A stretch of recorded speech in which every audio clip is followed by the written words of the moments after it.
మహిళల ఆర్థిక సాధికారతే లక్ష్యంగా ప్రజాప్రభుత్వం పరిపాలన సాగిస్తోంది. ఓవైపు సంక్షేమ పథకాల ద్వారా వారికి తోడుగా నిలుస్తూనే మరోవైపు వారిని పారిశ్రామికవేత్తలుగా మార్చే దృఢ సంకల్పంతో ఉంది. మహిళలను ఆర్థిక శక్తిగా మార్చాలన్న సత్సంకల్పంతో ఇందిరా మహిళా శక్తి మిషన్ 2025 పథకాన్ని కాంగ్రెస్ సర్కార్ రూపొందించింది.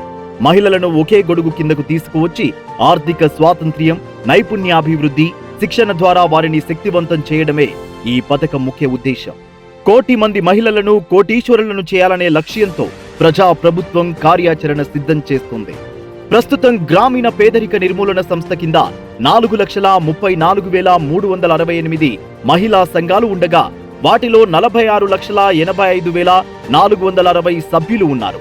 పట్టణ పేదరిక నిర్మూలన సంస్థ పరిధిలో 1,34,992 మహిళా సంఘాలు, 14.50 లక్షల మంది సభ్యులు ఉన్నారు.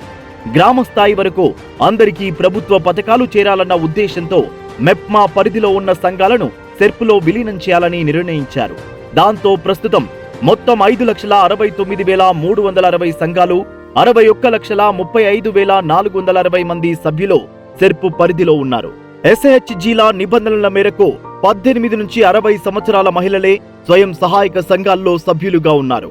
వృద్ధుల స్వయం సహాయక సంఘాలు, కిషోర బాలికల సంఘాలను ఏర్పాటు చేయాలని నిర్ణయించారు. ఫలితంగా అన్ని స్వయం సహాయక సంఘాల్లోని మహిళల సంఖ్య 1 కోటికి చేరుతుంది. ఈ 1 కోటి మంది మహిళలకు 1,00,000 కోట్ల రుణాలు పొందినప్పుడే నిజమైన సాధికారత సాధ్యమవుతుందన్నది ప్రభుత్వ లక్ష్యం. ఆ దిశగా ప్రజా ప్రభుత్వం పనిచేస్తూ 1 కోటి మంది మహిళల్ని కోటీశ్వరులుగా మార్చాలని ఆశిద్దాం. అందుకు మనమంతా బాధ్యతగా కాంగ్రెస్ ప్రభుత్వంతో సహకరిద్దాం.